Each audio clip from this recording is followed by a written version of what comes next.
Bagaimana hukumnya bila seorang laki-laki menikahi Nasrani? Maksudnya perempuan non-muslim, apakah perkawinannya sah? Apakah dia melakukan hubungan tidak atau berzina? Baik. Bagaimana dengan Nabi Nuh, Nabi Lut dan Asiyah, istrinya Fir'aun? Baik. Mari kita lihat, ini pertanyaan bagus sekali dan dikomparasikan dengan kisah yang berbeda dan kias yang berbeda. Pertama, larangan menikah beda agama itu jelas sekali. Quran surah kedua Al-Baqarah ayat 221, posisi paling kanan sebelah atas. Quran surah kedua Al-Baqarah ayat 221. Oke, wala tankihul musyrikati hatta yu'min wala amatun mu'minatun khairum min musyrikati walau a'jabatkum. Wala tunkihul musyrikina hatta yu'minu wala 'abdun mu'minun khairum min musyriki walau a'jabakum. Ulaika yad'una ila an-nar. Ulaika yad'una ila an-nar. Allahu akbar. Wala tankihul musyrikat, jelas, dan jangan pernah nikahi perempuan yang musyrik. Jadi enggak boleh laki-laki muslim menikah dengan perempuan yang musyrik, itu enggak boleh, haram hukumnya. Laknya nahyi di situ. Ya. Bapak Ibu sekalian, mana yang musyrik itu apa musyrik? Menyekutukan Allah kan? Ya, menyekutukan Allah. Ya, bagaimana dengan orang yang mengatakan Tuhan itu ada bapaknya, ada anaknya, kan? Tuhan itu 3, Tuhan itu bersyirikat. Itu yang paling musyrik luar biasa. Itu kezaliman terbesar. Innasyirka la zulmun azim, kan? Makanya kata Ibnu Abbas, tidak ada kemusyrikan paling besar, kezaliman paling besar di samping yang mengatakan Tuhan punya anak. Oke. Jadi kita langsung bisa jawab saja bahwa seseorang yang menikah dia dalam keadaan muslim, sudah tahu dalam keadaan muslim, kan? Kemudian dia menikahi hal yang dilarang di Quran, maka hukumnya maksiat. Di pernikahannya dipandang sebagai pernikahan yang maksiat, hubungannya masuk dalam kategori zina sepanjang dia tidak bertobat dan kembali kepada Allah Subhanahu wa taala. Dan fasakh hukumnya. Kalau diketahui dia harus dipisahkan. Ya. Kalau perempuan, hati-hati. Bahasa Qur'annya wala tunkihu, jangan dinikahkan. Artinya kalau ada anak perempuan menikah dengan non muslim, kemudian terjadi pernikahan, bahkan bapaknya yang menikahkan, misal atau ridha saja, itu bukan cuma anaknya yang dosa, orang tuanya ikut dosa. Ikut dosa. Karena beban dari perempuan itu yang menikahkan walinya. Jelas ya? Itu walinya, hati-hati ya, hati-hati. Adapun kasus dengan Nabi Nuh itu berbeda, lain halnya. Ya, beda. Anda harus bedakan antara muslim dengan muslimah yang bermaksiat. Lain gitu kan? Ya. Nabi Nuh dalam keadaan muslim, dia berislam dengan baik, dalam keadaan sebelumnya sudah berumah tangga. Ya, diangkat mendapat hidayah, diangkat ditetapkan sebagai seorang rasul. Ya. Sama, Nabi Muhammad SAW itu kan hanif sebelumnya. Khadijah juga demikian. Ketika Nabi Muhammad diangkat sebagai seorang rasul, ditetapkan, ngajak istrinya kan berdakwah. Itu sudah berumah tangga, sudah hanif sebelumnya. Maka diajak mau ikut. Nabi Ibrahim ketika menemukan Allah, tadinya kan mencari, lihat matahari, lihat bulan, lihat sana sini gitu kan, sampai menemukan Allah, diajak istrinya beriman. Nabi Nuh juga dalam keadaan demikian, mendapatkan risalah, beriman, diajak istrinya. Ya? Ketika tidak mau dia beriman, bahkan anaknya tidak mau, Quran turun mengatakan innahu laysa min ahlik, dia bukan keluargamu. Selesai. Pisah di situ. Tapi berarti dakwah berjalan. Ya. Sama dengan Asiyah kan? Asiyah dengan Fir'aun sudah berumah tangga sebelumnya. Ya, ketika Musa diutus didakwahi, Asiyahnya beriman, Fir'aunnya tidak. Ya kan? Cuma dia menyembunyikan imannya untuk berdakwah kan? Dia ajak dan sebagainya. Ya, itu poinnya. Itu poinnya. Tapi kalau misalnya seseorang sudah beriman sebelumnya, sudah muslim, ya, dan dalam keadaan belum menikah, tidak boleh menikah dengan pasangan yang bukan muslim, itu tidak seiman. Dosa hukumnya. Dan bahkan, maaf bahasa Qur'annya, ulaika yad'una ilan nar. Nanti banyak madaratnya yang mengajak pada neraka. Hubungannya sudah salah, pandangannya sudah keliru, semuanya zina aja. Ya, haram gitu kan? Dan sebagainya. Dan segala perangkat kehidupannya akan kacau, nggak akan enak tuh. Nggak akan enak, ya. Tidak ada kemunafikan terbesar kecuali di satu tempat, mohon maaf ya, satu tempat ibadah pada Tuhan yang berbeda, tapi sama-sama saling mengingkari. Ya kan? Kita toleransi aja, nggak apa-apa, kamu ibadah di sini, saya di sini, kamu kamar sini, saya kamar sini. Tapi ketika berdoa di sini mengingkari, ya, yang itu nggak benar, ini yang benar. Ini mengatakan itu nggak benar, ini yang benar. Nggak akan maslahat kehidupannya. Ya. Makanya kata Buya Hamka dulu, sesungguhnya orang-orang, maaf, yang terjebak dengan kemunafikan tingkat tinggi, yaitu orang yang hadir pada ibadah agama umat lain. Itu hipokrit paling tinggi kata beliau. Karena dia datang pada satu acara, hatinya mengingkari. Kok bisa hati orang mengingkari datang pada satu tempat yang ada? Ya. Anda diundang ke satu tempat, tapi Anda nggak suka dengan acaranya, segalanya Anda ingkari itu, tapi Anda hadir di situ, kan aneh itu. Ya. Itu paling aneh. Ya. Makanya pendiri Nahdlatul Ulama, Kiai Haji Muhammad Hashim Asy'ari, itu pernah menulis kitab. Beliau punya 19 kitab. 19 kitab. Dari 19 kitab ini, kitab keduanya namanya judulnya Risalah Ahlus Sunnah wal Jamaah. Halaman ke-14, paragraf yang pertama baris 1 sampai dengan 4. Posisi paling kanan sebelah atas.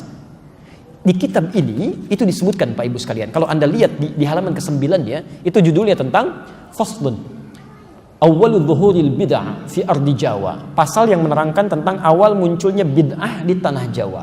Bid'ah yang dimaksudkan bukan bid'ah fikih, bukan, tapi akidah. Jadi aliran sesat. Ya, aliran sesat. Kata beliau, wantisyaruha fi ardi Jawa wal mubtadi'ina fiha, dan penyebarannya di tanah Jawa, di pelosok Jawa, dan orang-orangnya, tokoh-tokohnya.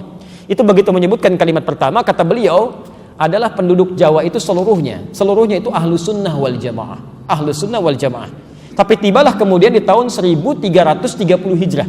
Alfun wa thalathimi'atin wa thalathina hijriyatan. Tiba-tiba entah dari mana masuk paham-paham ke Jawa, merubah keadaan-keadaan Ahlus Sunnah itu. Bahkan ada penyimpangan-penyimpangan. Ya. Halaman 10-nya paragraf kedua baris 1 sampai 3, posisi paling kanan sebelah bawah. Di antara aliran menyimpang itu, ini bukan kalimat saya, tapi saya bacakan kembali dari kalimat kitabnya. Wa minhum rafidhiyuna. Di antara aliran menyimpang itu yang bid'ah itu ada aliran Rafidah. Rafidah itu nama lain dari Syiah. Ya, disebut Rafidah dari kata rafadha, artinya menolak.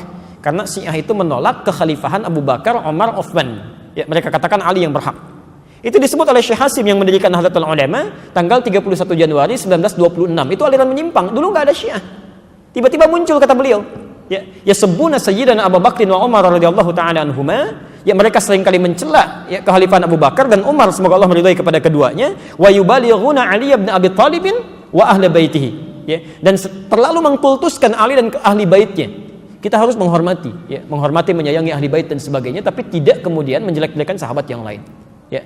Tapi yang menarik di halaman 14, Masya Allah, Anda bisa pastikan, kata beliau, bahkan ditemukan ada orang-orang ya, yang ikut-ikutan ilal kanais. Maaf ya, ke gereja. Kanais itu jamak dari kanisah, ke gereja. Jadi tahun 1330 itu sudah ada yang ikut-ikutan. Ya. Kan Portugis pertama kali yang membawa, Portugal yang pertama kali membawa agama Kristen Katolik ke kita, ya, ke Nusantara tahun 1511 lewat Selat Malaka. Ya. Dia masuk ke wilayah timur membawa 3 misi, gold, glory, and gospel. Ya. Gold, dia mencari rempah-rempah, ya. Emas, dulu disebut dengan emas hijau. Jadi ada teh, ada kopi. Ya, nanti dikemas kemudian oleh Belanda di kemudian hari. Dia coba tanam kopi di wilayah yang sekarang disebut dengan Pondok Kopi. Tapi dia gagal. Ya, lalu dia pindah ke daerah ke Pariangan, ya, Periangan, ke daerah Bandung ke sana, dekat sedikit ke Malabar. Berhasil di situ sampai ekspor pertamanya itu nomor 2 setelah Yaman. Ya, Yaman punya Arabica saat itu. Kemudian ekspor keduanya sama dengan Yaman, ekspor ketiganya melebihi Yaman. Sampai dia bikin pemancar di situ, disambungkan kemudian ke Paris, ditembuskan ke Belanda. Maka dikenal dengan Paris Van Java, Bandung pada saat itu. Nyambung, ya. Makanya kalau Anda ke Belanda atau ke Eropa mengatakan I want a cup of Java, kan? I want a cup of Java. Itu minta kopi. Blender kopi sampai sekarang ada, ya. Sebagian kemudian diambil dari Pagar Alam yang Palembang di sana, ya. Makanya Anda akan temukan, dan biasanya itu kopinya Robusta, daerah-daerah sana, diambil dari sana, ya. Itu saya baca. Jadi di kakak kami waktu ke Leiden itu teliti tentang kopi, kita diskusi, bawa, ya, sampaikan. Nah, itu poin-poin yang hadir ke kita. Saya sambungkan dulu. Kenapa nyampe ke kopi? Jadi Portugal bawa itu gold, glory, dia mencari ekspansi, penjajahan, gospel, dia bawa kepercayaan dia, Injil. Ya.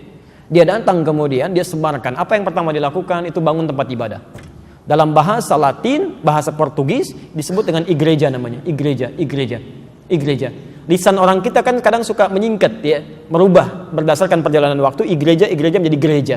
Di gereja itu bukan bahasa Indonesia, dari bahasa Latin asalnya igreja. Bagaimana cara ibadahnya? Pertama mereka datang ke situ, itu 2 hari setelah orang Islam ibadah. Di orang Islam umumnya hari Jumat mereka ke masjid, 2 hari setelah itu mereka berangkat ke gereja. Ya. Nah, cara menyembah orang-orang Katolik nih sampai sekarang itu nggak langsung menyembah Tuhannya, lewat perantara. Jadi kalau mau ditebus dosanya datang kepada Bapa, gitu kan, minta pengakuan dosa dan sebagainya. Disebut dengan Santo. Pada saat itu yang disembah Santo Domingo. Di ketika berangkat ditanya mau kemana mereka, nyembah Santo Domingo, ke gereja. Santo Domingo. Lisan orang kita senang menyingkat. Santo Domingo menjadi Minggu sampai hari ini. Tidak pakai o.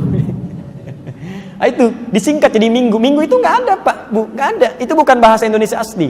Bukan. Ya. Dulu Ahad. Semua mengatakan Ahad.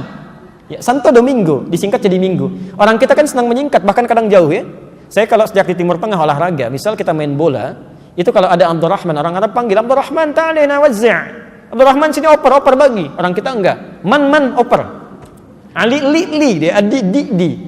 Domingo, minggu. Hadirlah sampai hari ini. Di masa tahun 1330 Hijrah berkembang itu, Kiai Haji Hasyim Asy'ari memberikan fatwa, tidak boleh ikut-ikutan masuk ke gereja. Bahkan beliau menghukumi siapa yang ikut ke sana mizayyim, bahkan sekedar mengenakan simbol-simbol, pakai topi dan sebagainya, fahuwa kafir, maka ikut dalam kekafiran mereka. Man tasyabaha biqaumin fahuwa minhum. Itu keluar fatwa. Ya. Hati-hati Bapak Ibu sekalian, hati-hati ya. Ini tidak mudah. Nah, yang jadi persoalan sekarang, kok bisa sekarang semakin berkembang? Ya. Saya nggak bisa memahami itu. Mohon maaf, saya tidak bisa memahami sampai hari ini. Kok bisa adzan berkumandang di tempat ibadah orang lain? Buka puasa di tempat ibadah orang lain, ngapain?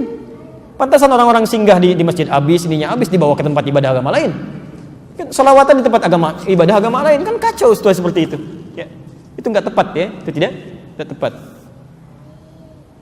Jadi maksud saya, tolong jangan sekali-kali dikiaskan sesuatu dengan hal yang berbeda, itu salah.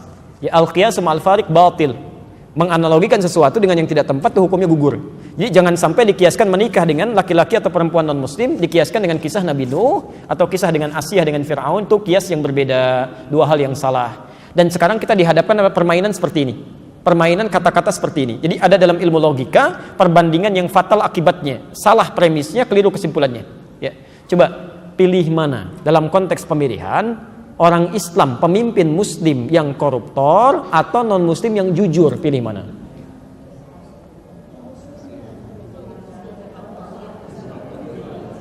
Kan? Pelan-pelan. Itu nggak ada jawabannya. Karena pertanyaannya salah. Pertanyaan yang keliru melahirkan jawaban yang salah. Kalau Anda ingin membandingkan sesuatu dalam kaidah ilmu logika, itu harus apple to apple, harus sama. Jadi kalau Anda bandingkan orang Islam yang jujur, bandingkan dengan non-muslim yang jujur, fair itu. Tapi kalau Anda bandingkan misalnya orang Islam yang koruptor, bandingkan juga dengan non-muslim yang koruptor.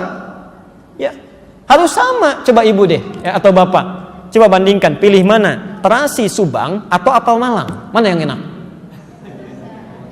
Gak nyambung, terasi dengan terasi, apel dengan apel, itu baru fair. Nah sekarang kita pikiran diacak tuh, lebih baik non-muslim yang gak dapat hidayah tapi jujur dibandingkan dengan orang Islam yang koruptor. Emang semua orang Islam koruptor? Silahkan cek banyak yang baik kok, itu penyesatan logika, itu salahnya fatal di situ. Ya. Kecuali kalau perbandingannya sama, misal muslim yang koruptor dibandingkan dengan non-muslim yang koruptor, pilih mana? Jangan dipilih, dua-duanya salah. Dua-duanya keliru, cari yang baik ya. Cari yang baik.